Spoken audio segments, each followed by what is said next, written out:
just like riding a bike. Yeah. It was felt good to be back out there. Just feel terrible for Trey. I've been on that side of it. This league is tough, and everyone has their share of injuries, but that sucks for him. And feel bad for him, but he's our brother, and we'll pick him up. Did you talk to him afterwards? Yeah, I saw him for a quick second after. Just wishing him well. Like I said, I've been there. I've come full circle in this thing, and it's tough whenever you see a guy get hurt. You feel for him, but Trey's a tough dude. He'll be all right. How did it feel for you out there without really practicing, taking snaps with his team?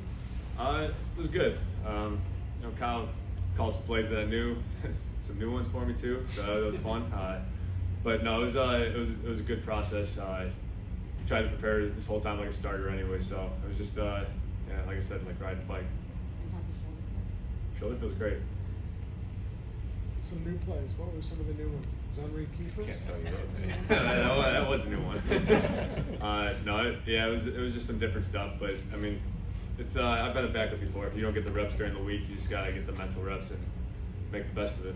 You said when you decided to come back that you felt most comfortable here as opposed to some of the other options that might have been out there. How much do you feel like this is the only place you would be able to do what you did today and maybe have the success that you did? Absolutely. I think that's kind of what I was trying to word earlier on. Just I'm comfortable here. Players, the scheme, all that stuff. The locker room. It's uncomfortable. I'm familiar with it. So it's just I'm not saying I knew this was going to happen, but I was ready for this in case it did happen, and just wanted to take advantage of the opportunity. Jimmy, obviously there were times where you thought you were going to leave, wanted to leave. Was there a process, like while you were here working out during training camp, did it become easier to think, you know what, I could stay here? Honestly, it was kind of the opposite. As it was going on, just other teams became interested. Things started to happen, and the Niners really didn't come in until later in the picture with the whole restructure of the contract. So it was, I don't know, things got way working out. I'm not always gonna try and control things, but when it is in your control, you got to do it. But when it's out of control, you just got to roll with the punches sometimes, and things got way working out for I you. want to be super practical here, but you paid $350,000 today. It is part of your contract, and it's wise to do it. I mean, how much of the practicality of it did you learn? I mean, now that you said it, it feels good. I don't know. You're not thinking about that stuff out there. You're in the game. You're flowing with the game, trying to get guys ready. So I don't know. I was kind of in that mode, but yeah, it's always nice, positive. How long you didn't go to practice? You didn't go to any meetings? When did you know you were ready to play the game? It was more just about getting the shoulder ready. Once that was ready, I was, mentally I knew the scheme.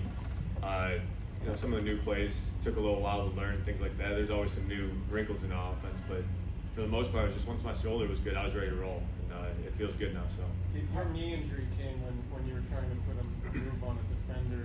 After the injury, how did the internal conversation go with yourself, like between being a football player and trying to be this position at the same time? I think you kind of figure out, you learn yourself or figure out yourself, and you just learn throughout the process of being a young player. I can't do certain things that you used to do in high school or college maybe, and I think that's just part of the process. Injuries, they suck and everything, but those happen. So it's how you come back from that stuff. It's going to happen to everybody, but it's who could come out on the other end better. You have a safe lead down by the goal line. I lost one quarterback. No second thoughts about diving into the end zone and putting yourself at risk, though? Well, my call, man. I was from the plays. No, I mean, it worked out. I kind of had a feeling it was coming. I thought to score on the third down. Still iffy about that one, but no, it was just gotta do whatever it takes to win. It seems some of those play calls early on in your outing today were pretty aggressive, and you guys pushed it downfield. Were you happy that you just got to get firing right away to get into that flow? Ecstatic, yeah. Just felt good. We were talking earlier. Kind of felt like 2017, where it was, just go throwing, make plays. That's what I like to do. It's different than what we usually do around here, but sometimes you need to do that. Is your arm stronger, or do you get more confidence in it after the surgery? And how thankful are you that you didn't have a third round? Yeah, definitely. I don't know if it's stronger. It feels good. That's what I'm happy about. The ball's coming out good, it's spinning right. So I'm happy with that. But Dwell made a hell of a play on that, man. He shook a guy at the goal line a little bit. Just got in there. He always does. Jim, It's somewhat of a this is strange- game of big egos and hurt feelings, and you've handled this whole situation from having Trey drafted and knowing he was gonna be your successor to then, you know, saying goodbye to us and then, you know, then here you are back again. How have you handled all that? Have you just had to like kind of say it's not about me, or? I mean, it's never about you. Yeah, I'm not a big me guy. It's about winning football games. I'm a big believer in that. People can say whatever they want, talk stats, whatever, but when you win football games, that's what you're here to do. And that's all I'm trying to do. Thank you. Is it a bit of a strange feeling when you see Trey go down, and say, okay, well, now's my opportunity, but you have been on the other side of that, and how do you reconcile that? Yeah, it was weird. It took me a couple series. I think I was sitting on the sideline. I forget who I was even talking to, but talking about coming full circle. I've been in Trey's shoes. That sucks going through that. It's tough as a young player, but he'll come back better from it. If you do that, I think he'll set you up for success in the future. That's what I'm doing. All right, thank you guys. Thanks, guys. Thanks, Jimmy.